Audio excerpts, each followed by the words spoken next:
Vamos a continuar con una segunda parte que va a estar más centrada en un poco el objetivo de la jornada. Et maintenant, on commence avec la deuxième partie de cette journée. On a une séance qui s'appelle Construction d'une prise en charge intégrale des qualités avec deux intervenantes merveilleuses qui ont beaucoup à apporter pour les femmes avec lesquelles on travaille. Mais avant leur présentation, on m'a dit de vous rappeler qu'on est présent dans les réseaux sociaux, que vous pouvez utiliser Twitter, le hashtag Vivir con MGF. Vivir con MGF. Et si vous avez besoin de l'interprétation simultanée pour la présentation qui se déroulera en français, merci de demander des casques avant. Je viens de Salamanca, où j'ai beaucoup appris, et j'ai appris spécialement des gens, des femmes. Et à chaque année que je reviens dans ces journées, je me rends compte que j'ai beaucoup de chemin à faire. Comme on a déjà dit lors de la séance des expériences avec les témoignages des personnes qui ont vécu la mutilation en première personne, Marie-Ángeles a dit une chose qui pour moi est fondamentale. La mutilation est une chose traumatisante qui est vécue de façon individuelle, personnelle, et qui est fonction des expériences que l'on ressent autour de nous. Voilà pourquoi la prise en charge des femmes mutilées doit être personnalisée et individualisée et en prenant en compte de toutes les conséquences et les aspects socio-économiques, sociaux, physiques, culturels, etc. et religieux, bien sûr. Il y a un aspect qui surgit toujours, qui est l'aspect sexuel, qui est parfois ignoré quand on parle de violence de genre, parce que c'est un sujet tabou, parfois on l'ignore, on ne fait pas attention. Et par contre, on devrait y faire attention parce que sans l'aspect sexuel, on ne peut pas se sentir épanoui. Et mon avis sur ce sujet, que la mutilation n'existe que le sexe de la femme, mais aussi une partie du cerveau de la femme qui la rend soumise. Voilà ce qui pour moi est la mutilation à tous les niveaux. Et maintenant, je suis accompagnée de deux professionnels, Marie-Carmen Gutiérrez, la première intervenante, et après Sandrine, j'ose pas prononcer, l'oratrice dit, j'ose pas prononcer votre nom de famille parce que c'est très compliqué, Van der Heuven. On commence donc par Marie-Carmen, comme vous avez vu sur la feuille des intervenantes, les gynécos. Elle a un rôle fondamental parce qu'elle travaille avec des femmes excisées ici à Madrid, au sein de l'hôpital 12 d'octobre, le 12 octobre. Elle va nous parler du travail qu'elle fait au quotidien avec les femmes excisées. Hola, buenos días. Bonjour. Merci de votre invitation. Je vous tiens à remercier UNEF pour le succès de ces journées. Je m'appelle Marie-Carmen Gutiérrez et je suis gynécologue à l'hôpital universitaire 12 d'octobre. Et je suis ici aujourd'hui parce que nous avons un projet pour créer un cabinet de gynécologie spécialisé monographique sur la mutilation. Ce projet est né visita de pacientes con mutilación genital a été créé parce qu'on recevait beaucoup de femmes mutilées aux urgences et aussi aux salles d'accouchement. Et dans toutes les sections, elles ne sont pas très nombreuses, mais elles viennent de façon constante et régulière. Et aussi parce qu'il y a pas mal d'ONG qui nous réfèrent de femmes pour une évaluation gynécologique des femmes mutilées. Et aussi parce qu'il y a quelques mois, ou presque un an, on a commencé à participer dans les réunions d'inclusion et de prévention de la mutilation de la communauté de Madrid.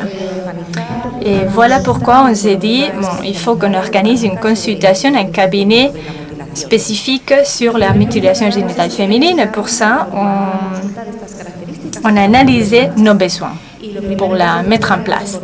Et bien sûr, la première action, c'était de former les professionnels qui allaient examiner, évaluer les patientes, des médecins, des sages-femmes, des infirmières, etc., qui aussi évaluent les femmes dans d'autres endroits et qui doivent être sensibilisées vis-à-vis de ces problèmes afin de pouvoir le détecter, le constater, le dépister. On ne peut pas parler avec la femme de sa mutilation ou de son excision dans la salle d'accouchement ou dans la salle des urgences entourée de beaucoup de monde parce qu'on a besoin d'un peu d'intimité et de temps pour faire les explorations physiques nécessaires. Donc on a décidé de créer un cabinet spécial pour ces patientes le matin ou l'après-midi, uniquement pour deux femmes qui ont subi une mutilation, qui ont besoin d'une intervention gynécologique. On a des outils de dérivation. Les femmes peuvent venir et nous demander une consultation spécifique ou bien peuvent venir recommander, envoyer par d'autres médecins. Nous avons aussi un médiateur, une médiatrice interculturelle des médecins du monde. Elles peuvent être accompagnées, les patientes peuvent être accompagnées de la médiatrice pour l'intervention sociale, culturelle, de sorte que quand les patientes viennent, elles ont déjà eu un premier entretien avec la médiatrice et on peut se concentrer sur les aspects purement physiques. Quand on fait la consultation, quand on a fait le cabinet, on s'est rendu compte qu'on avait besoin des ressources en matière psychologique, spécialisation sexologique qu'on n'avait pas, dont on manquait, et on a décidé de le chercher à travers les ressources de l'hôpital, parce que l'aspect sociologique n'est pas couvert par la santé publique, par la sécurité sociale. Donc on a créé un protocole propre à notre hôpital et on s'est mis en relation avec des unités de référence qui avaient une longue expérience, comme par exemple l'hôpital Dr Piset en Valence et l'hôpital d'Exeus à Barcelone, qui sont des cliniques, spécialement l'hôpital d'Exeus, est spécialiste dans le traitement des patientes mutilées et qui fait des reconstructions. En janvier 2019, on a fini le protocole, on a achevé le protocole de l'hôpital, un protocole piloté par le service de gynécologie, mais avec la participation des travailleurs sociaux et d'autres spécialistes comme les urologues, les pédiatres, les médecins digestifs, etc., parce que parfois les patients ont besoin d'autres spécialistes. Les patientes viennent à travers le service des urgences. Normalement, c'est à partir des urgences parce que parfois elles changent de domicile très fréquemment, donc elles ne peuvent pas aller à un médecin traitant constant. Elles viennent normalement à travers des urgences. Elles sont aussi, par exemple, dérivées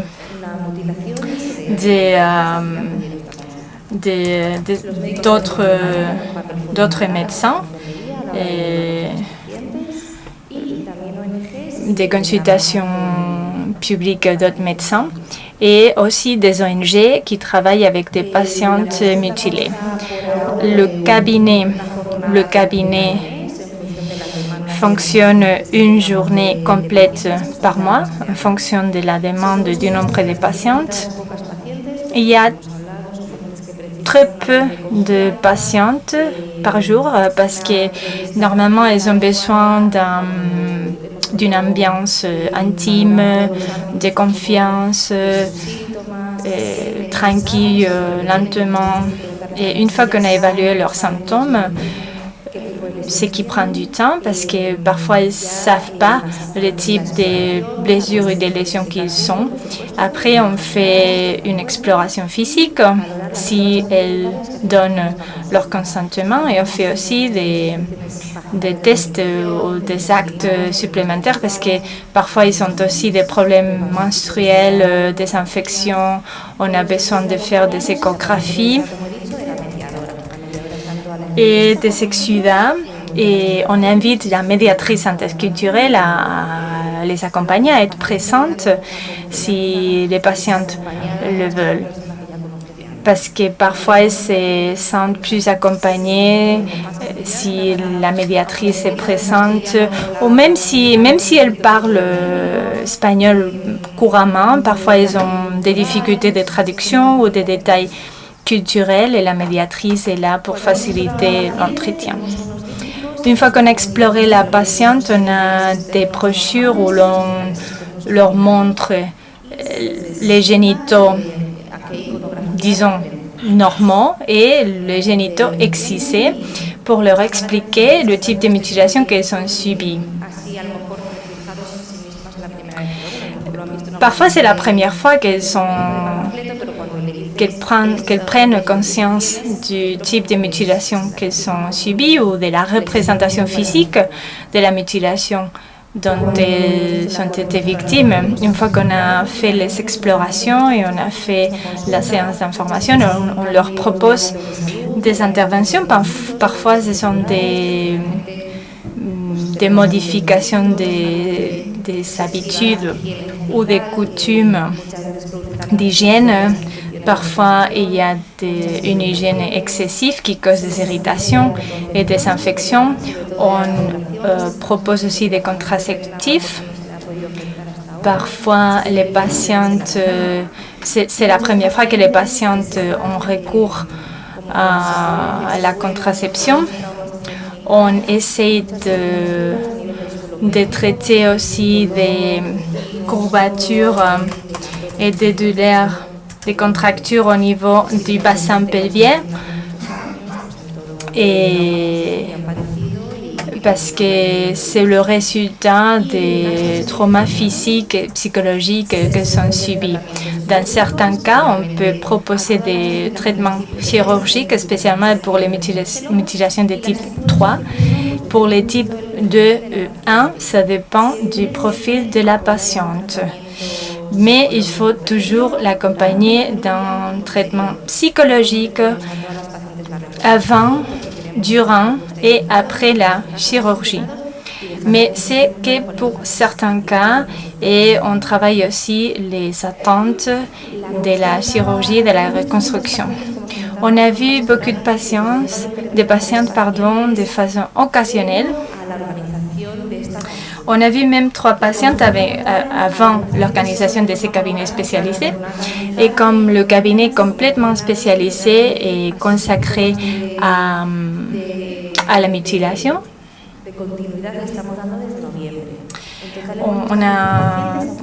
on a commencé en avril l'année dernière, mais de façon plus continuée à partir de novembre de l'année dernière. On a vu au total 15 patientes. L'âge moyen est de 31 ans, mais l'écart est d'entre 22 et de 42 ans. Voici les pays de provenance des pays. Côte d'Ivoire, la Guinée, Sierra Leone, etc. Ils ont été dérivés des hôpitaux ou des cabinets médicaux généralistes, des ONG, dont 2 enceintes ou une autre qui venait d'accoucher, etc. Voici le classement des dysfonctionnements,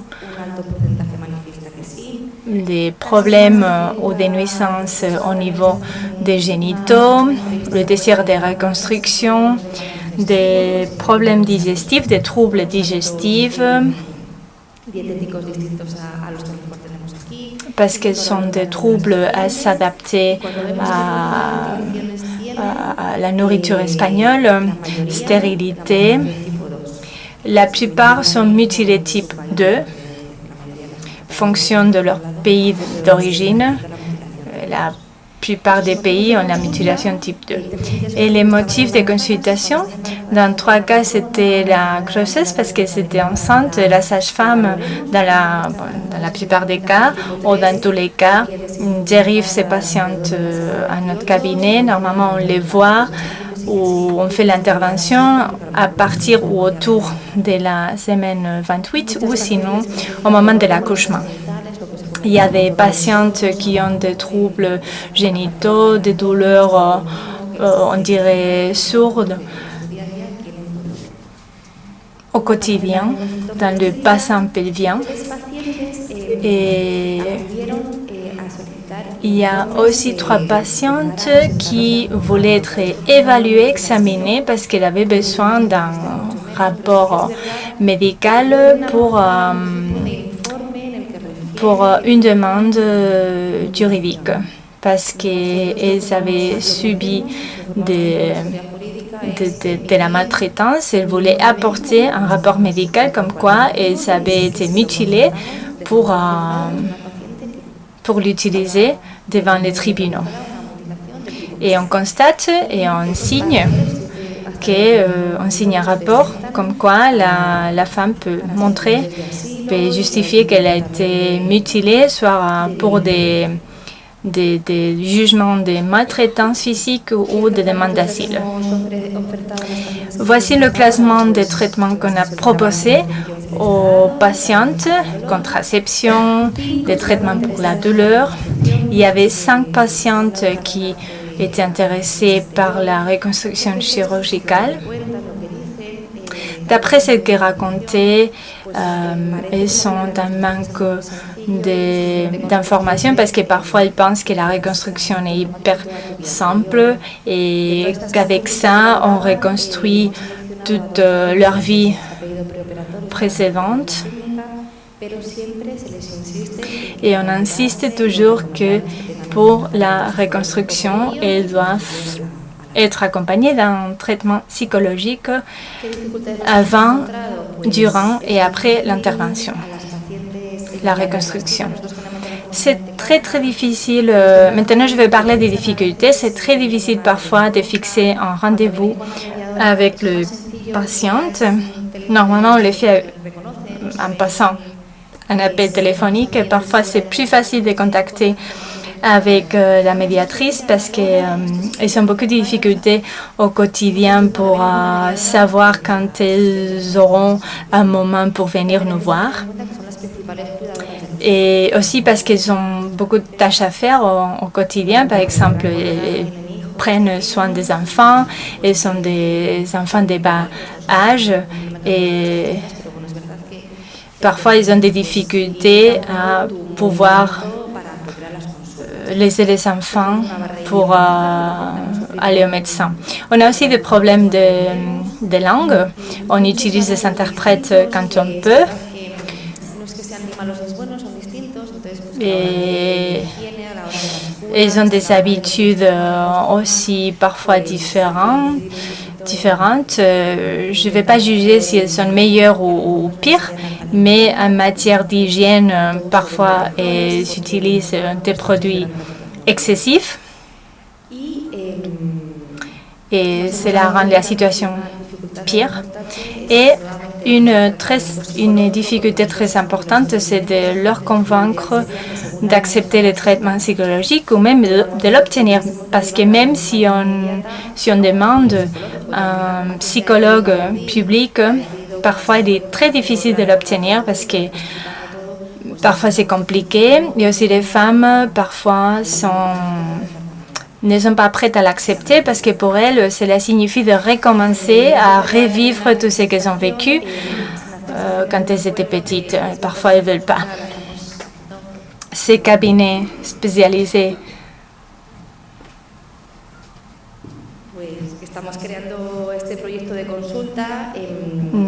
passent par un projet des consultations et l'objectif est de idéalement disparaître parce qu'il n'y aura plus de mutilation, parce que l'objectif numéro 5 des Nations Unies d'achever est accompli. Il n'y a pas de mutilation et notre cabinet est inutile. Merci. Voici l'adresse mail du cabinet qui est lue, reçue par les gynécologues en charge. Et si vous avez des questions, je serai ravie de vous répondre. Merci. Gracias, Mari Carmen, sobre todo por resumir. Merci, Marie Carmen, mais surtout pour avoir résumé si clairement votre travail. Et je voulais vous féliciter. Entendre des professionnels de la santé dire que la psychologie joue un rôle si important, ça me rend heureuse parce que vraiment ça facilite que les femmes vont reconstruire. On va continuer avec Sandrine. Comme vous avez vu dans les cahiers des participants, le programme, j'étais ravie de lire son curriculum parce que j'ai vu que l'objectif de son itinéraire professionnel, son parcours professionnel, parce que j'ai vu qu'elle travaille avec les femmes pas seulement dans le volet gynécologique, mais aussi au niveau sexuel, émotionnel et psychologique. Je pense qu'elle a résumé très bien dans une phrase, la thérapie sexuelle, c'est pour elle un chemin vers l'émancipation féminine, la liberté. Et je pense que cette phrase est fantastique parce que c'est nécessaire de enseigner la sexualité des femmes de façon naturelle. Et je pense que sa présentation va être absolument fantastique. Merci beaucoup. Donc, je suis Sandrine Van der Hoeven. Je sais que le nom est assez compliqué. Et je suis la sexologue à C'est ma vie, qui est le centre médical de prise en charge des femmes ayant subi l'excision. Donc, pour vous donner une idée, en Belgique, il y a à peu près en 2016, il y a une enquête. Donc, on évalue à 25 000 femmes, femmes et filles touchées par l'excision ou à risque. Et probablement qu'à ce jour, elles sont bien plus nombreuses, puisqu'entre 2007 et 2016, la population a été multipliée par 3. Si notre centre à nous a ouvert en 2014, 1er avril, donc l'avril est le mois de l'ouverture des centres, eh bien, c'est depuis 1996 qu'il y a une association en Belgique qui est le GAMS, le groupe pour l'abolition des mutilations sexuelles, eh bien, qui travaille à soigner ces femmes qui ont subi ou sont à risque de subir des mutilations sexuelles. Ah voilà, le GAMS. Donc en fait, je vais d'abord vous expliquer un petit peu le GAMS, parce que probablement que sans le GAMS, C'est ma vie actuellement ne serait pas comme il est. Donc le GAMS ouvre ses portes en 1996. C'est un groupe qui est sans but lucratif, dont l'argent ne vient pas de l'État, et qui a comme mission de la prévention et déjà un accompagnement multidisciplinaire en soi, puisqu'il est psychologique et social pour ces femmes. Il y a également un rôle et une mission au niveau de la sensibilisation et de prévention, que ce soit au sein des communautés qui arrivent sur notre territoire, en créant des ateliers communautaires avec des sujets extrêmement variés, liés aux droits humains, aux droits des femmes, à la sexualité. On parlait beaucoup en effet de cette hygiène et des pratiques. On a remarqué que beaucoup de femmes qui viennent des communautés où on pratique l'excision, ça va au niveau des micros, j'ai l'impression que ça tape, qui avait une hygiène exacerbée, probablement dans le mouvement de pensée comme quoi le sexe féminin est sale et donc qui doit être en permanence lavé. Et donc ici, on n'est pas vraiment, comme vous disiez, du tout dans un jugement, mais on réalise qu'au niveau de la santé intime, de la santé vulvaire, de la santé vaginale et du respect du pH, notamment du vagin, qui permet de mieux se défendre contre tout ce qui est approche microbe, eh bien ça va à l'encontre. Donc si on n'aborde pas les femmes pour quoi que ce soit dans un jugement, mais en disant pour la santé et l'équilibre de l'hygiène intime et de votre pH vaginal, le fait de ne pas autant utiliser de savon, de lingettes et autres, eh bien c'est ça qui va faire que vous allez avoir moins de mycoses, moins de vaginose. À ce moment-là, on n'est pas dans un rapport du jugement, mais on est bien dans un rapport de santé. Et ça, des deux parties, on peut s'entendre. Bon, petit aparté. Le GAMS va aussi former des professionnels en intra-hospitalier, comme vous disiez, par rapport à quand elles arrivent pour des suivis prénataux, mais aussi pour l'accouchement, les sages-femmes, les gynécologues, mais aussi tout du personnel qui, en dehors des hôpitaux, que ce soit des infirmières, que ce soit dans les plannings familiaux, que ce soit dans l'ONE, l'Office national de l'enfance, notamment par rapport au suivi des enfants, le suivi médical qui est fait au niveau scolaire également. Il va y avoir, le GAMS va aussi s'investir dans des programmes pour stopper l'excision en Afrique, parce qu'il faut qu'il y ait des ponts. Et grâce au GAMS aussi, il y a la création d'une autre ASBL qui est intacte, dont le programme est vraiment une approche de soutien au niveau juridique des femmes et des filles qui sont à risque sur le territoire belge, mais aussi celles qui sont là au niveau de la protection internationale. Donc le GAMS est vraiment le groupe en Belgique qui est tout à fait incontournable par rapport à l'expertise qui est accumulée et donc qui permet aussi de faire des plaidoyers. Et donc en fait, C'est ma vie est née de la rencontre entre le GAMS et une personne en particulier du GAMS, qui est la directrice du GAMS et qui est sage-femme, qui a travaillé d'ailleurs notamment au Burkina Faso et donc dans les pays où on pratique avec Médecins sans frontières à l'époque, et le gynécologue de l'hôpital public, le docteur Martin Caillet, qui lui était très vite sensibilisé au fait de voir arriver des femmes avec des atteintes au niveau de leur santé, qu'elles soient gynécologiques ou obstétricales, au sein de l'hôpital public. Quand ils se sont rencontrés, ils ont créé un dossier, un plaidoyer pour demander une reconstruction du clitoris au niveau des instances médicales et de la sécurité sociale belge pour que ce soit entièrement remboursé. Mais c'était avec une volonté que cette approche ne soit pas uniquement un acte chirurgical isolé. Dans le dossier remis aux instances, c'était une volonté qui est une prise en charge multidisciplinaire. Donc on voit qu'ce plaidoyer a démarré dans les années 2000. On voit qu'il y a eu un accord de remboursement avec cette prise en charge multidisciplinaire qu'en 2009, ça a quand même pris 9 ans, et la porte de C'est ma vie s'est ouverte le 1er avril 2014. Alors, qui sont les bénéficiaires des soins qu'on pratique à C'est ma vie ? Ce sont les femmes qui sont en demande de reconstruction, mais aussi toutes les femmes qui ont les séquelles par rapport aux mutilations génitales, qu'elles soient gynécologiques, qu'elles soient obstétricales, qu'elles soient psychologiques ou qu'elles soient sexologiques. Mais soyons clairs, il n'y a aucune femme qui ont subi des excisions qui viennent dans notre centre et qui disent « je veux voir un psycho parce que j'ai été mutilée » ou « je veux voir une sexo ». Donc ça, c'est vraiment on accueille les demandes, on accueille les souffrances, on observe les symptômes et on voit ce qu'on peut leur offrir, évidemment, tout ça avec leur accord et de manière participative. Il y a aussi un énorme volet au niveau de C'est ma vie qui est les certificats. En Belgique, donc là, il y a une grande différence, d'après ce que j'ai compris tout à l'heure, par rapport à l'Espagne. Donc le fait d'avoir été excisé permet d'obtenir un asile, le statut de réfugié en Belgique, mais aussi toutes les petites filles et les filles qui sont à risque. À partir du moment où on amène la preuve comme quoi la région d'où on vient, la région d'origine, on pratique et que donc la petite fille ou la fille déjà plus grande est à risque, il y a un statut de protection et de réfugié en Belgique. Et la Belgique, il y a des différences avec d'autres pays qui octroient cette protection-là quand il y a le risque, c'est que nous, il y a une obligation d'examen vulvaire une fois par an pour être certain qu'on protège la fille au moins jusqu'à sa majorité.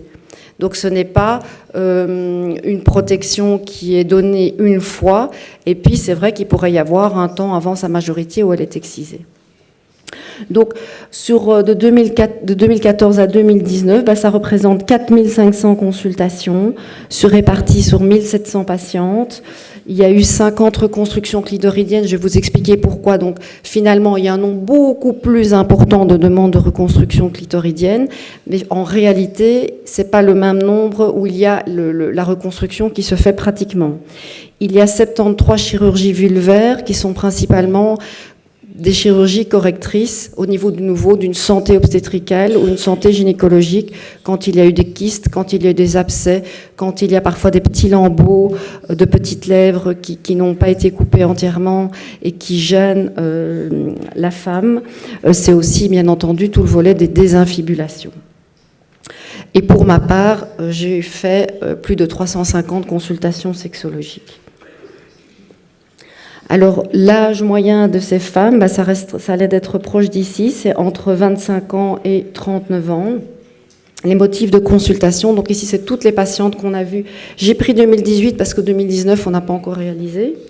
Donc, c'est vrai qu'il y a une toute grande partie du volet du certificat. Donc, il y a Fabienne Richard, qui est notre sage-femme, qui est la directrice du GAMS, et Martin Caillé, notre gynécologue, où tout ce qui est certificat, je dirais, ça leur prend surtout, eux, énormément de temps. En deuxième point, c'est toutes les personnes qui prennent des reconstructions, qui viennent demander des renseignements, qui demandent la reconstruction, tout ce qui est plainte gynécologique, sexologique, évidemment des renseignements ou des demandes de désinfibulation et autres. Quelles sont les symptomatiques de nos patientes ? Eh bien, on peut voir qu'il y a des symptomatiques. On devrait inclure d'ailleurs tout ce qui est gastro, parce que c'est vrai que ça, on ne pense pas le côté gastro de la cuisine belge. Donc ça, on devrait peut-être en effet y réfléchir. Mais donc le côté, en tout cas, urologique, indépendamment des symptômes urologiques, on peut observer que tout tourne autour du sexe ou de la sexualité. Le sexe qui est douloureux, le sexe, donc ici on peut revoir tout ce qui est au niveau douleur. On a les douleurs pelviennes, comme on disait, le douleur du petit bassin, les dysménorrhées, on a qui peuvent être éventuellement accélérées par la sécheresse vulvaire ou la prurite vulvaire, le prurite vulvaire, qui peut être dû notamment à cette hygiène aussi trop intense des femmes. Et tout ce qui est aussi douleur au niveau du rapport sexuel, et le premier symptôme qui est rapporté, eh bien, c'est la dyspareunie. Et puis, il y a du mal-être dans la sexualité, et là, on peut voir que ce qui est le plus rapporté, eh bien, il y a les troubles du désir, la dysorgasmie, l'anorgasmie. D'où viennent les patientes qu'on voit à SEMAVI? La toute grande majorité vient de Guinée-Conakry.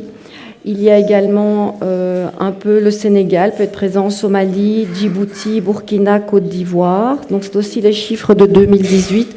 Depuis qu'on a ouvert le centre, il n'y a pas beaucoup de variantes. Alors l'avantage, c'est que pour beaucoup de ces pays, ils sont francophiles, si je peux dire, ou francophones. Et donc de ce fait-là, il y a peut-être moins de difficultés par rapport à pouvoir échanger. Néanmoins, et ça c'est vrai que par rapport au GAMS, j'ai oublié de le dire, le GAMS aussi a des relais communautaires, comme les femmes qui se sont présentées, qui vont travailler qui sont d'origine des communautés où on pratique l'excision, et donc quand il y a des langues plus particulières issues de communautés particulières, eh bien ils font aussi office de traducteurs, avec aussi cette compréhension fine de la référence communautaire ou culturelle. Donc les relais communautaires sont extrêmement importants, que ce soit dans la traduction, mais aussi dans l'échange d'idées ou de croyances qu'on peut avoir. Et elles accompagnent les femmes, pas toutes, mais en tout cas quand il y a une difficulté par rapport à la langue, là certainement elles sont présentes. Alors, quels sont les types d'excisions qu'on rencontre? Ça, c'est directement lié de quelle communauté sont issues ces femmes. Et donc, c'est vrai qu'en toute grande majorité, c'est du type 2 que nous, on peut observer. Puis ensuite vient le type 3, puis le type 1, et en quelques personnes de type 4, mais extrêmement rarement. Donc, au niveau de l'organisation pratique de C'est ma vie, donc comme je vous ai dit, à ce remboursement qui est complètement assumé par l'État belge, à condition que chaque femme qui demande une reconstruction voit chacun des acteurs. Donc, la sage-femme, qui est la première ligne, la première personne qu'elle voit, le gynécologue, la psy ou sexo, enfin, au niveau de l'ordre, je parle, mais d'office, les gens vont voir la sexologue et la psy. Moi, je suis sexo, j'ai pas une formation psy. Donc, ce que je vais vous expliquer, ça va vraiment pouvoir mettre en lumière toute cette différenciation qu'on peut faire entre la psychologie et la sexologie, même si, évidemment, je vais vous l'expliquer, il y a toutes les pensées et les croyances qui fonctionnent complètement, bien entendu, dans la dynamique sexuelle. Donc, chaque femme qui demande une reconstruction voit chacun d'entre nous, dans un ordre, je vais vous l'expliquer.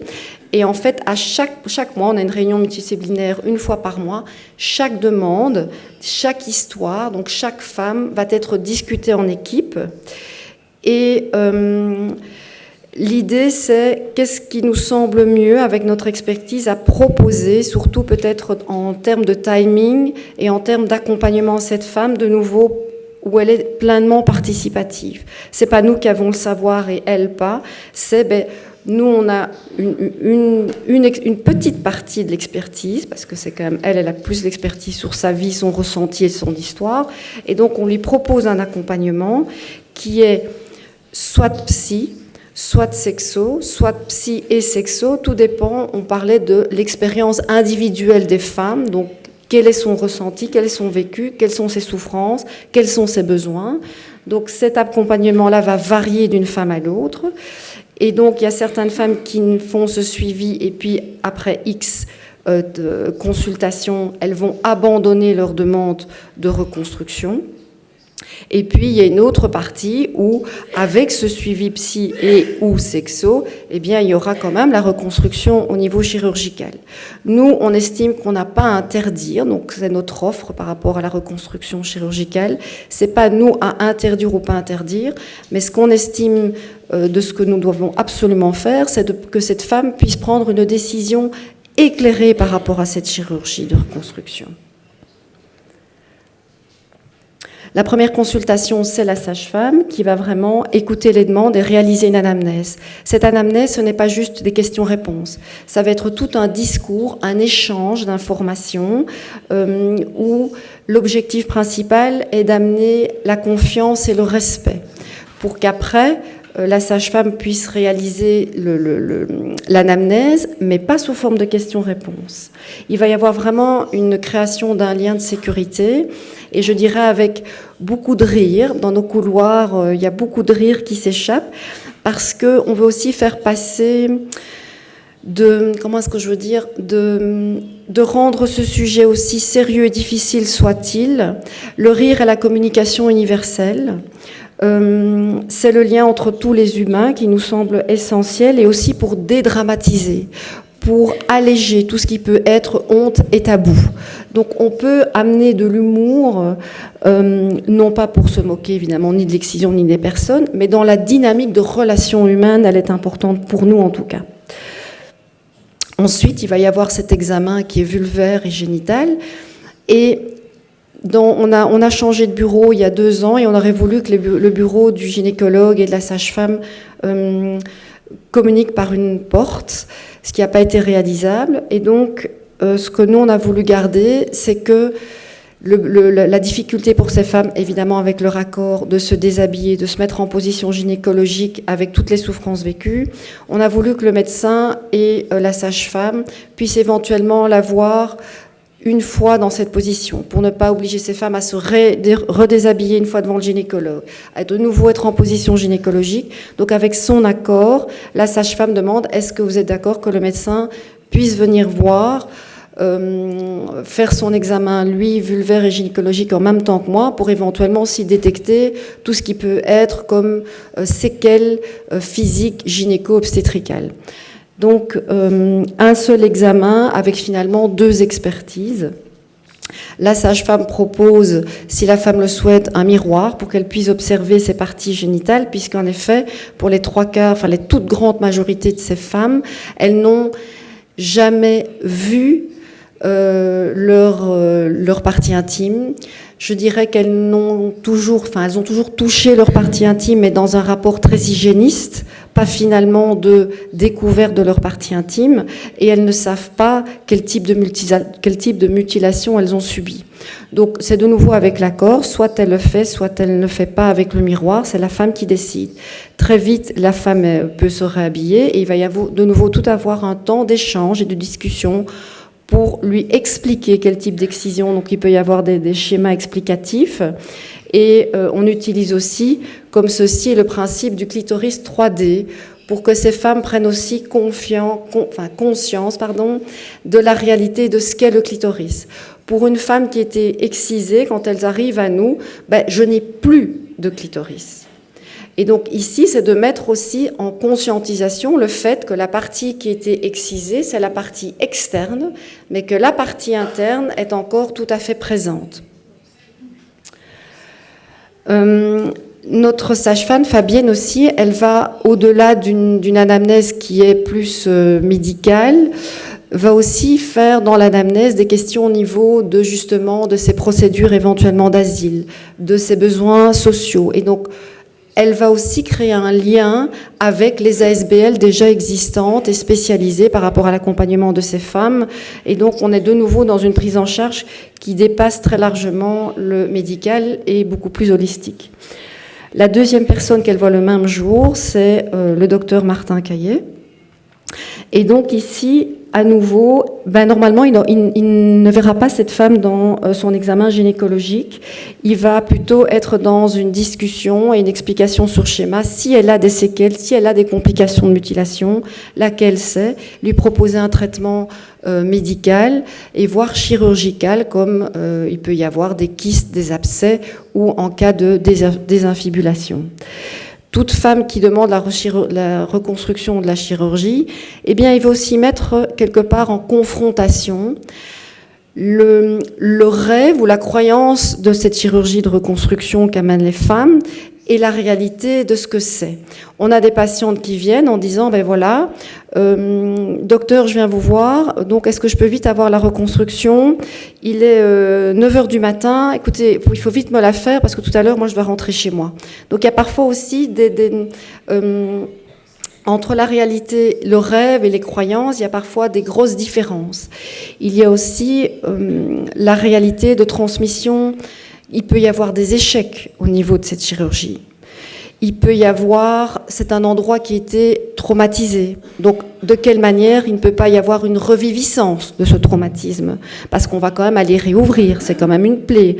Donc, quelque part, c'est peut-être pas dans le même cas, dans la même circonstance, mais on va aller réouvrir des tissus qui ont déjà été abîmés.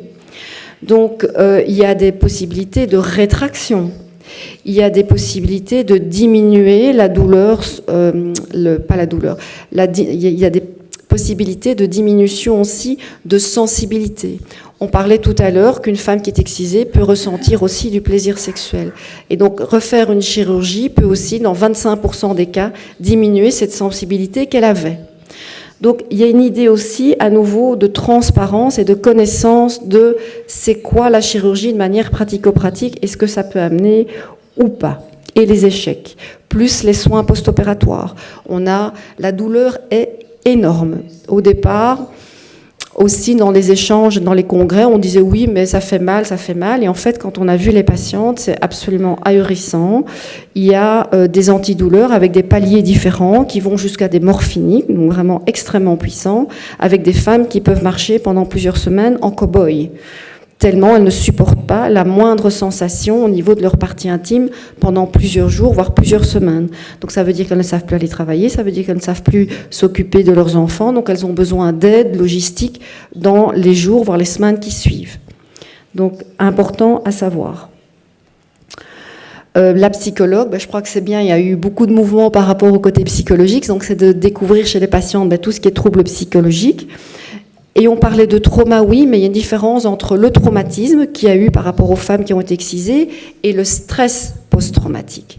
Est-ce que l'idée qu'elles ont vécu une expérience, que ce soit consciente ou inconsciente pour les tout petits bébés, qui ait une mémoire au niveau, on disait, consciente, inconsciente, cellulaire ou autre, c'est certain. Mais est-ce qu'il y a un stress post-traumatique? Est-ce que ça veut dire que à chaque fois que leur partenaire s'approche d'elle, les images de l'excision reviennent?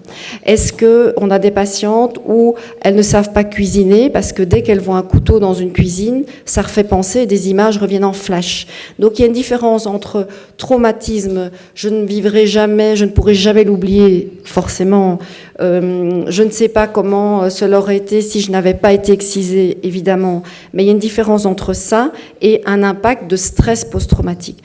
Donc il y a bien à différencier les deux, de proposer dans ce cas-là un accompagnement psychothérapeutique et ne pas non plus faire immédiatement un lien de cause à effet que toutes les femmes qui ont été traumatisées, toutes les femmes qui ont été excisées sont d'office traumatisées. Moi, très honnêtement, depuis que je travaille en 2014, les femmes qui ont subi les excisions sont mes héroïnes. Je trouve qu'à travers tout ce qu'elles ont traversé, elles ont une capacité de résilience, de se relever, de se battre, d'avoir la niaque, d'avoir envie. Je me dis, mais elles sont extraordinaires, et donc ce n'est pas parce qu'on a vécu une telle souffrance que pour autant on est déprimé et qu'on est en besoin d'aide psychothérapeutique d'emblée. Alors on arrive dans mon volet au moi, qui est la spécificité au niveau de l'accompagnement sexologique. Et donc en 2014, j'ai vraiment la grande chance, et je suis très heureuse que la vie m'ait offert cette approche, de pouvoir s'occuper de ces femmes, mais en même temps il n'y avait rien. Il n'y a pas de guideline, il n'y avait pas d'explication. Et donc je me dis, oh là là, mais comment je vais faire? Je ne sais pas, moi, la sexualité des femmes qui ont été excisées, je ne sais pas.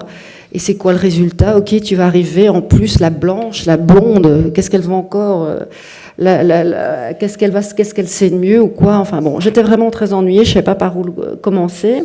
Je me dis, écoute, de toute façon, il faut essayer, fais avec ce que tu as et tu verras bien. Ce qui était certain, c'est qu'il fallait avoir des piliers conducteurs de mon travail. Et je dirais que ceux que j'avais choisis, la clinique m'a réenvoyé que c'était probablement les bons. Donc pour moi, ce qui était incontournable, c'est de pouvoir donner les moyens à ces femmes d'arriver à avoir la santé sexuelle telle qu'elle est définie par l'OMS.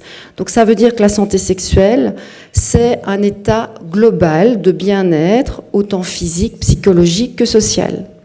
Que c'est de pouvoir offrir à ces femmes une expérience qui est une approche qui est positive, qui est respectueuse, qu'elles puissent avoir des expériences sexuelles avec du plaisir, sans violence, sans coercition et sans discrimination. Ce qu'elles vivaient déjà en arrivant chez moi. Donc moi, je devais mettre les moyens en marche pour qu'elles puissent arriver à avoir cette santé sexuelle. L'autre pilier qui était important, ce sont les piliers des droits humains. Les droits humains qui sont incontournables pour pouvoir mettre en place cette santé sexuelle, mais aussi qui est incontournable à toute société à développement durable. On en a parlé tout à l'heure. Quels sont les 4 droits que je mets le plus en avant? Ce sont les droits à être en bonne santé, à avoir un bien-être dont la santé sexuelle fait partie. Il est temps qu'on mette cette santé sexuelle dans le droit à la santé de manière globale. Le droit à l'éducation, on en a beaucoup parlé. L'éducation, on a toujours l'impression du nouveau côté très scolaire. L'éducation à la vie affective et sexuelle fait entièrement partie des droits humains. L'égalité de genre. Et là, je vais prendre et rebondir sur la Convention d'Istanbul. L'égalité de genre, c'est évidemment au niveau politique et social, mais celle que moi je vais viser principalement, c'est l'égalité de genre dans le quotidien, qui est le plus caché, c'est-à-dire dans la vie intime, dans la relation avec le partenaire. Et cette égalité de genre, donc aussi par rapport au respect entre les partenaires. Le droit au plaisir, on le retrouve au niveau des 2 partenaires. Réduire les inégalités. Réduire les inégalités entre peut-être les partenaires, mais moi, ce que je veux aussi réduire comme inégalité, c'est de réduire les inégalités entre les femmes qui ont été excisées et les femmes qui ne sont pas excisées.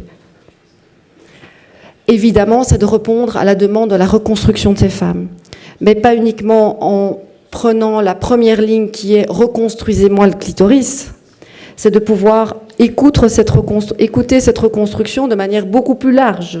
Mais c'est quoi être une femme ? C'est quoi être une femme pour vous ? Quelle est la place de la sexualité pour vous en tant que femme ? C'est d'abord des femmes que je prends en charge et la sexualité de femmes avant des femmes ayant subi l'excision. C'est un paramètre en plus auquel je dois faire attention. Mais c'est d'abord une femme qui est en face de moi.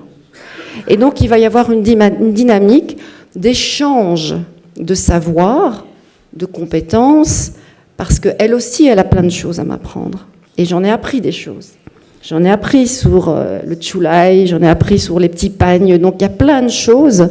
Et notamment, je parle de mouvement corporel, au niveau de cette liberté de mouvement corporel qui peut être pris au niveau de la sexualité, mais que c'est vrai que les femmes africaines ont une capacité de mouvement corporel où toutes les blanches, il faut aller prendre des cours. Donc c'est toute une dynamique de savoir, savoir-être et savoir-faire pour amener une décision éclairée à ces femmes par rapport à une demande de reconstruction du clitoris.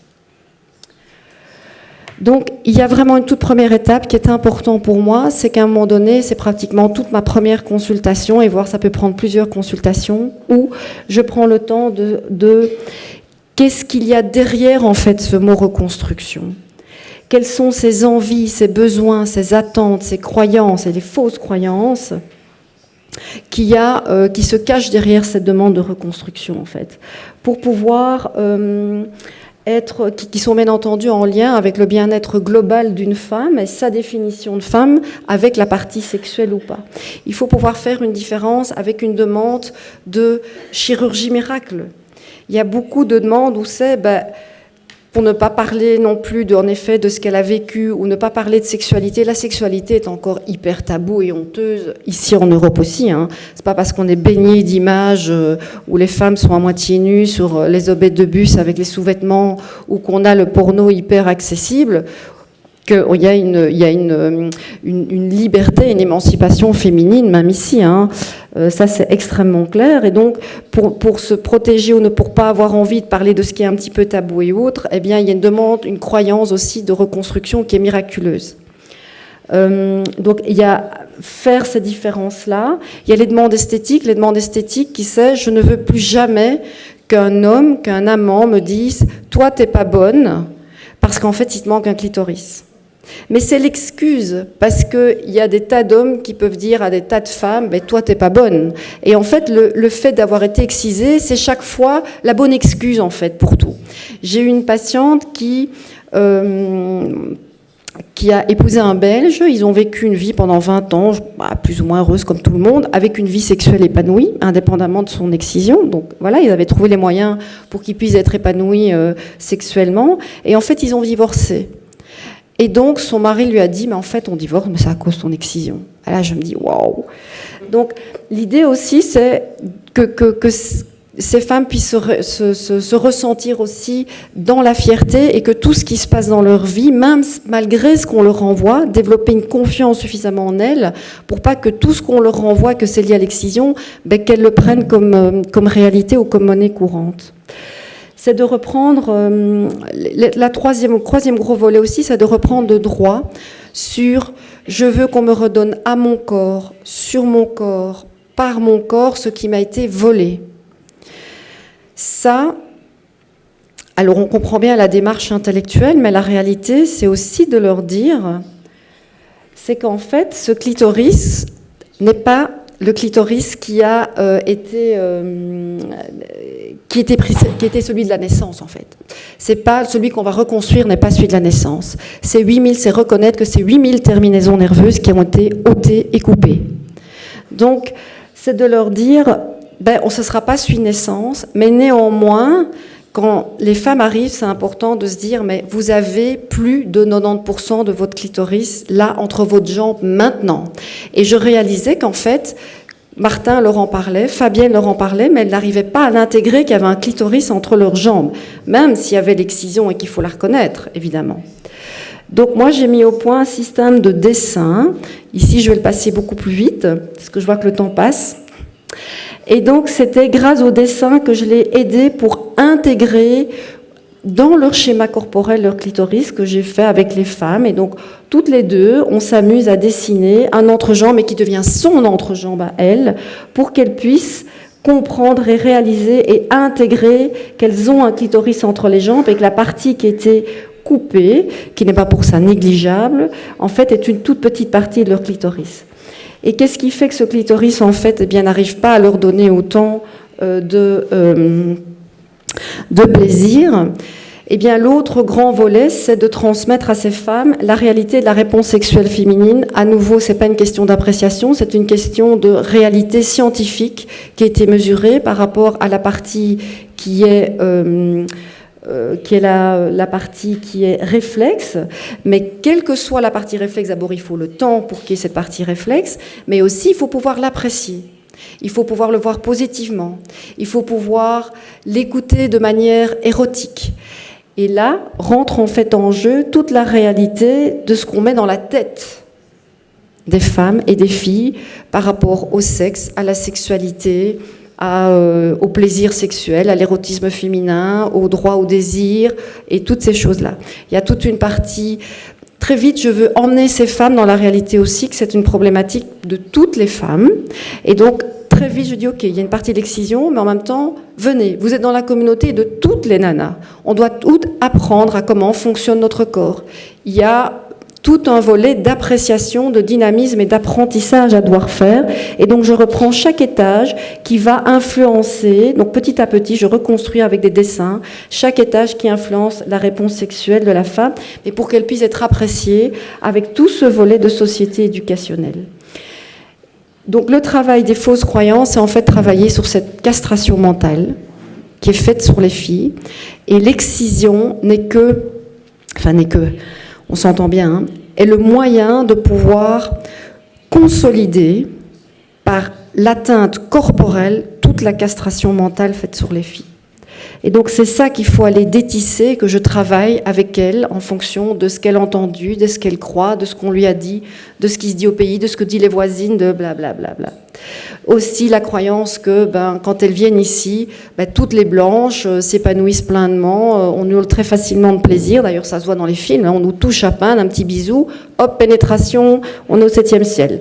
Donc là aussi, les films nous racontent que des bêtises.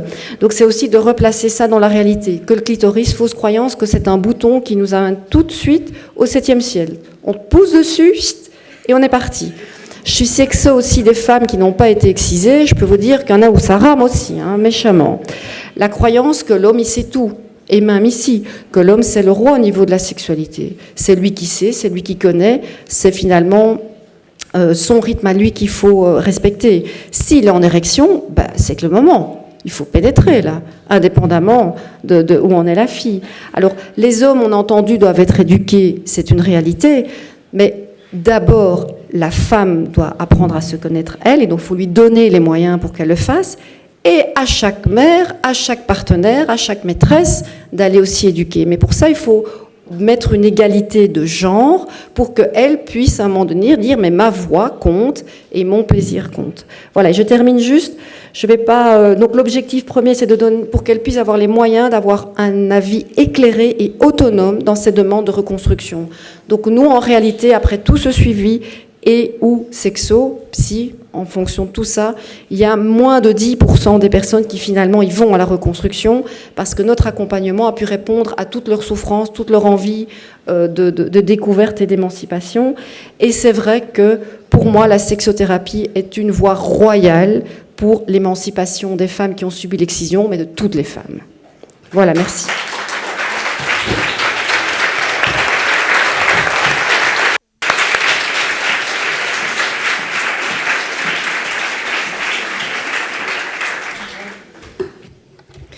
Muchas gracias, Sandrine, sobre todo porque te molesta un poquito, es ya muy interesante, pero si no tenemos otras mesas que tenemos que... Bon, on n'a pas le temps de faire un débat et de s'étendre, Tenemos que trasladar. mais je voulais tout simplement te dire que vous êtes un exemple de ce qu'il faut faire. On va faire un petit tour des questions très spécifiques parce qu'on a des tables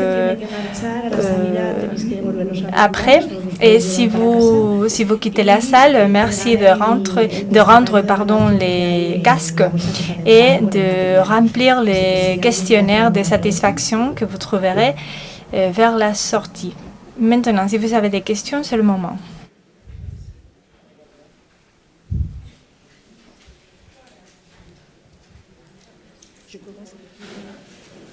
Bonjour.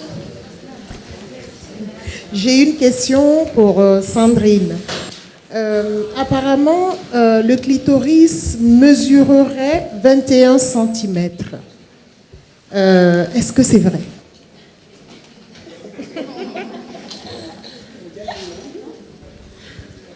On m'entend? Ah voilà. Donc le côté 25 cm, c'est un petit peu difficile de mesurer 21 cm puisqu'il a finalement beaucoup de structures différentes. Donc on est là à peu près au niveau de 14 cm, mais le clitoris, en fait, les structures du clitoris sont exactement les mêmes structures au niveau originel que ce qu'il y a dans le pénis. Et donc à l'excitation, il va y avoir, comme le pénis, quand il est en érection, c'est un engorgement de sang, eh bien, le clitoris va aussi se gorger de sang et il va pouvoir aller enserrer le vagin de manière beaucoup plus intense et donc il va grossir et un petit peu s'allonger. 21, si on les met bout à bout, on pourrait y aller. Mais c'est surtout, en fait, les branches latérales qui vont à peu près jusqu'à 14, avec de nouveau des variantes d'une femme à l'autre, hein, comme les pénis, hein, il n'y a pas toutes les longueurs, des longueurs différentes.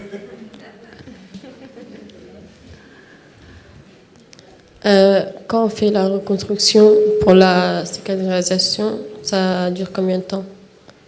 Le temps opératoire? Oui, mais après. En fait, donc, juste pour dire, c'est en one day. Donc les femmes rentrent le matin. La technique chirurgicale n'est pas du tout compliquée. Et donc elle est dans le quartier opératoire, un grand maximum, entre une demi-heure et 1 heure. Et puis elle ressort le soir chez elle.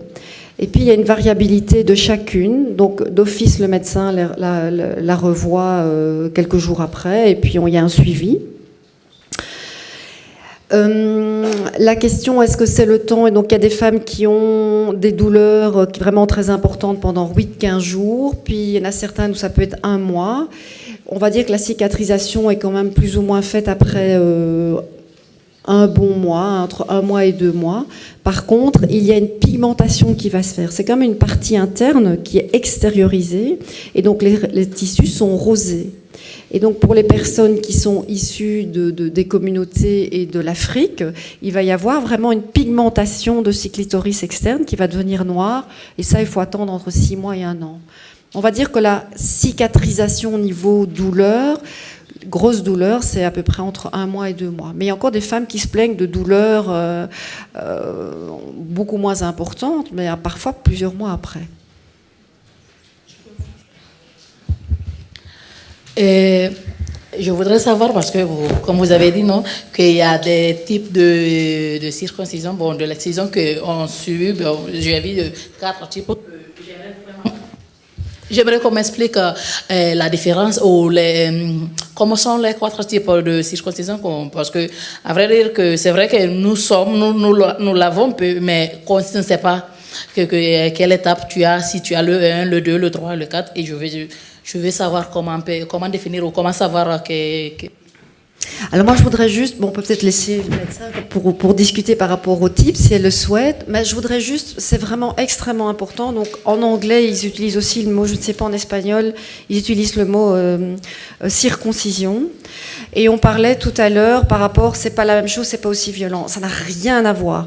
Donc l'excision d'une femme, je parle de la partie juste clitoridienne, c'est l'équivalent du gland. Donc ça n'a rien à voir avec le prépuce. C'est le prépuce au niveau de la circoncision, donc vraiment la peau qui entoure. L'excision est uniquement la partie clitoridienne, ce serait l'équivalent d'enlever le prépuce d'un garçon. Donc juste au niveau terminologie, ça me semble vraiment très important de le préciser. Je vous laisse dire pour les différents types. Lo que queráis. Ah, ok.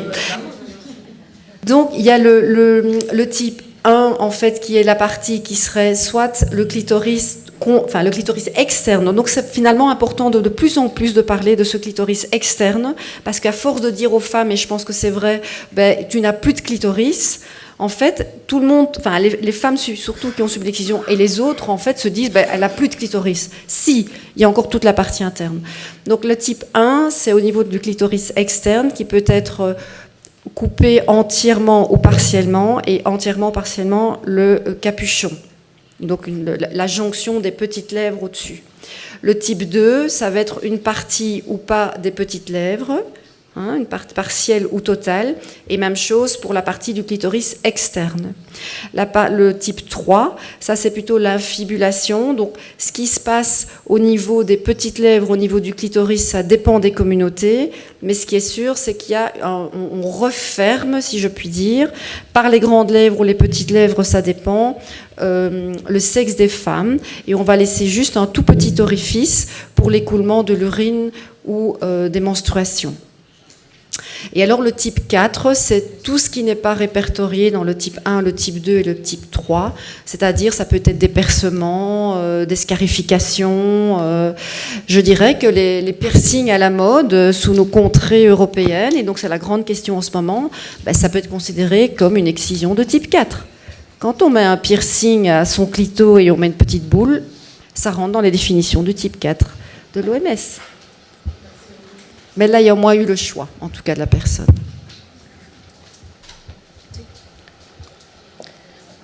Et j'aimerais poser une question. Vous êtes où? Je suis là, derrière. Et si vous pouvez m'entendre, je crois que mon français, c'est français-espagnol. Mais j'aimerais savoir, parce que moi, je suis de Barcelone. Je travaille à Barcelone avec la mutilation génitale féminine. J'ai beaucoup de femmes qui sont déjà fait la reconstruction, mais on a beaucoup de problèmes avec quand on fait quand on fait des réunions où je peux parler en espagnol, oui, parce que mon français ça gire là, d'accord? Oui.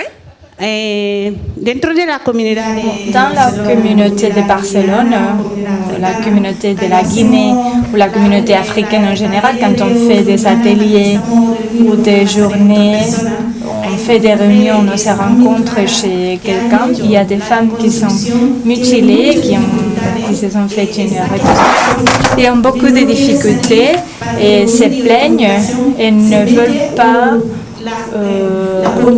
se soumettre ou donner des interviews aux médias parce qu'ils ont peur.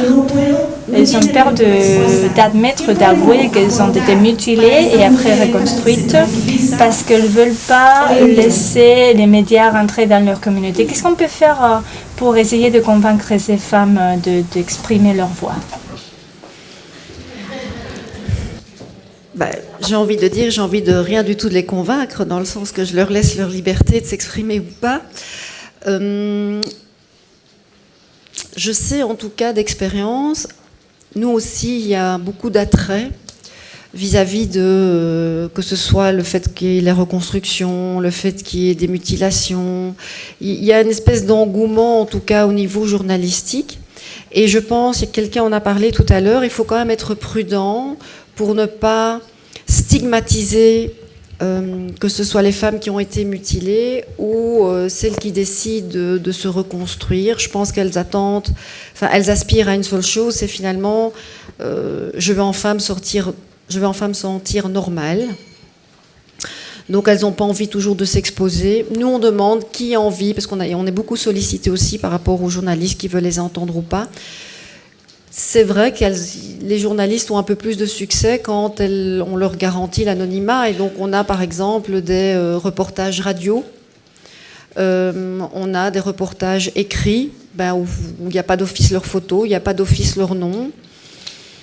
La question, est-ce qu'il faut vraiment absolument avoir un visage pour que ça ait un poids, pour que transmettre une expérience et que ça parle au cœur des gens, puisque c'est un petit peu ça dont il s'agit, et que ça parle peut-être à d'autres femmes de leur communauté pour qu'elles osent venir toquer aux différentes portes, que ce soit C'est ma vie, mais au GAMS. Est-ce qu'il faut pour ça un visage? Moi-même, je me pose la question.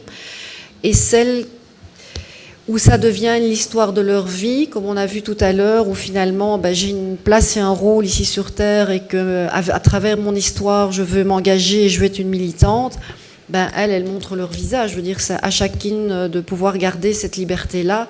Mais je ne pense pas qu'il faut se dire comment est-ce qu'on peut leur faire changer d'avis. Ça doit être leur histoire à elles et leur parcours. J'ai une patiente la semaine passée qui me disait, donc, je la voyais pour la première fois au niveau de la reconstruction. Donc on était dans la prise de connaissance mutuelle presque. Et elle me dit, voilà, j'ai un lien avec ma maman qui est restée au pays, qui a fait partie de l'acte d'excision. Et elle me dit, mais j'ai un lien, pourtant ses parents n'avaient pas beaucoup les moyens, donc elle a été donnée petite fille dans le cadre d'un mariage à des cousins, donc elle était extraite de sa famille d'origine, et elle a subi des maltraitances psychologiques. Et donc c'est vraiment important aussi de voir qu'en effet, il n'y a pas que la violence des mutilations, mais il y a beaucoup de violences qui sont associées. Elle me dit, mais j'ai un lien avec ma maman qui est tellement émotionnel. Elle dit, je sais que si je lui en parle, alors que je veux cette reconstruction, et j'ai la force d'en parler, mais je sais qu'elle va m'en dissuader. Et donc, elle n'ose pas mettre ça de manière publique, ni privée au sein de sa propre famille, alors qu'elle vit en Belgique, sa maman est au pays, enfin, il y a une distance en plus géographique, il y a une distance vis-à-vis des communautés et autres. Elle n'ose pas parce qu'émotionnellement, elle se dit qu'elle ne pourrait pas supporter les critiques qu'elle voit venir de sa maman dans le fait qu'elle va se faire reconstruire. Donc elle me dit, je vais l'en informer après. Donc je pense que peut-être que si elle ne souhaite pas prendre la parole ou se montrer facilement, il y a encore d'autres choses qu'on ne sait pas et qu'il faut pouvoir respecter, accepter qu'elle ne le souhaite pas. Voilà, donc je n'ai pas de moyens pour dire, écoute, tu dois aller... te montrer pour porter la reconstruction. Continuer à sensibiliser, et pourquoi pas de manière anonyme, mais si elles le souhaitent, ça doit être leur choix.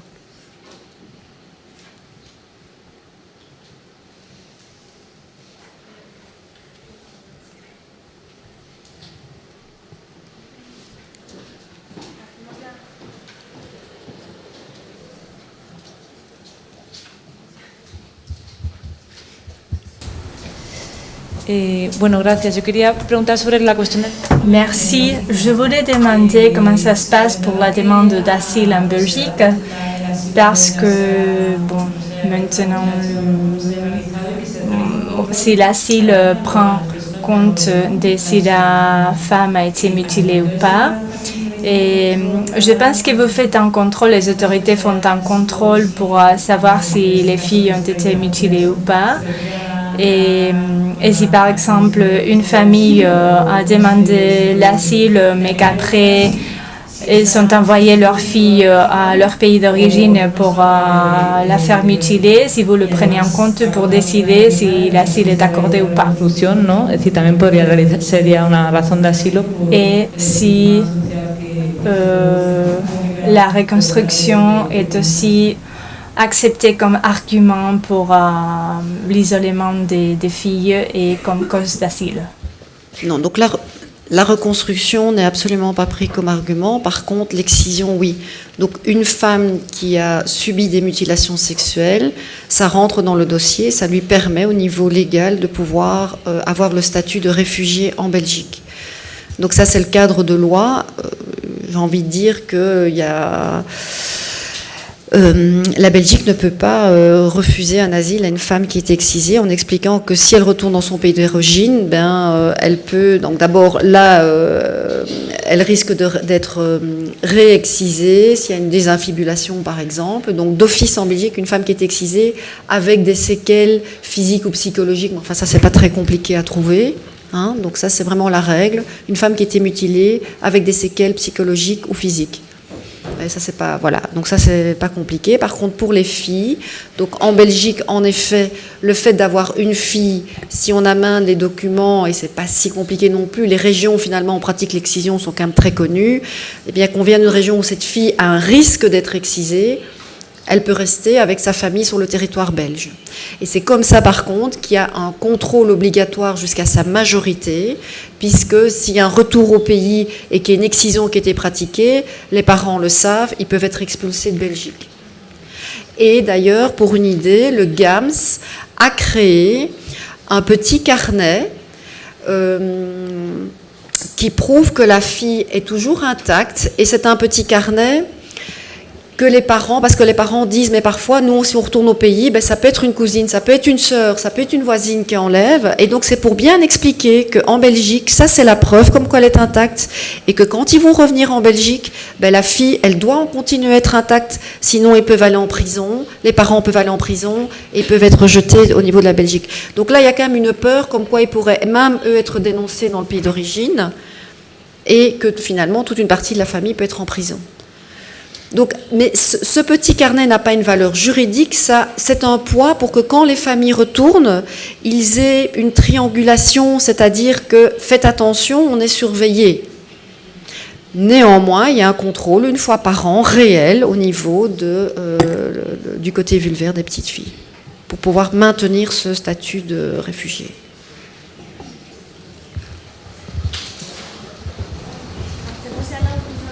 Porque si no, no nos da tiempo a la siguiente mesa. Je ne sais pas s'il y a... Bon, la dernière question, parce que sinon on n'aura pas de temps pour la suivante. Ma question est pour Marie-Carmen. Quand tu as dit que lors de la première consultation, vous essayez de proposer l'accès à la thérapie psychologique pour le patient, est-ce que c'est à travers les professionnels du service de l'hôpital ou bien à travers des associations privées ou ONG? Il n'y a pas de micro, désolé. Alguno estaba dispuesto también a colaborar formándose en sexología, pero a día de... Bon, c'est à travers des ONG, parce qu'on n'a pas de psychologues publics. Et ce sont surtout des psychologues privés. Il y a des médecins qui suivent une formation sexologique pour essayer d'aider, mais c'est la seule chose qu'on a.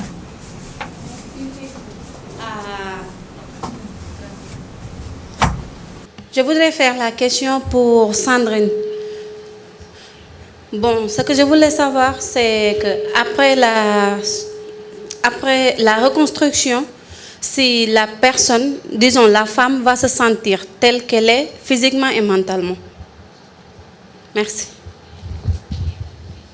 Donc, de toute façon, la reconstruction est de toute façon dans un cadre d'accompagnement psy et sexo, que ce soit avant principalement, mais aussi après. J'ai envie de dire, est-ce qu'elle va se retrouver en tant que femme ou pas? En tout cas, celles qui vont jusqu'à la chirurgie, c'est leur espérance au niveau point final de toute cette dynamique-là. Ben, je dirais que ça va dépendre comment, malgré tout l'accompagnement qu'on a pu mettre et la prudence qu'on a pu mettre quant à ce résultat rêvé, fantasmé souvent. Ça va dépendre de comment est-ce qu'elle va l'intégrer dans toute son histoire. C'est-à-dire qu'il y a des femmes qui vont dire « Waouh, c'est vraiment super génial, enfin je me sens hyper épanouie, enfin je me sens femme ». Il y en a d'autres qui disent bah, finalement c'est pas ce que je croyais. Ça va vraiment être c'est presque une expérience personnelle à intégrer dans toute sa réalité globale. Donc c'est faux de dire dès qu'il y a une reconstruction clitoridienne, ça y est, c'est parti, tu es libre, tu te sens libre, émancipée, tu te sens merveilleuse, tu te sens absolument prête à grimper au niveau sexuel au mur. C'est pas vrai, c'est nouveau l'intégrer dans une réalité de dynamique globale. Donc un résultat de 100% garanti, pas. Et on a malheureusement aussi, il y a eu plusieurs cas de rétraction. Donc dans cette attente d'avoir enfin ce clitoris externe qui est bien présent, bien visible, ben, il y a eu des rétractions. Et donc finalement, c'est aussi des choses à devoir gérer, pas évidentes.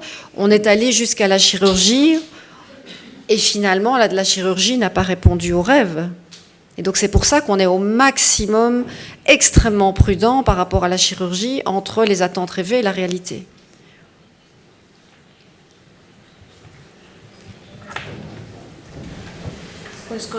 Terminamos. Sé que tenéis más preguntas. On finit avec ça. Je sais que vous avez davantage de questions, mais sinon on n'aura pas le temps pour le reste des séances. Merci du travail que vous faites. C'est merveilleux. Merci.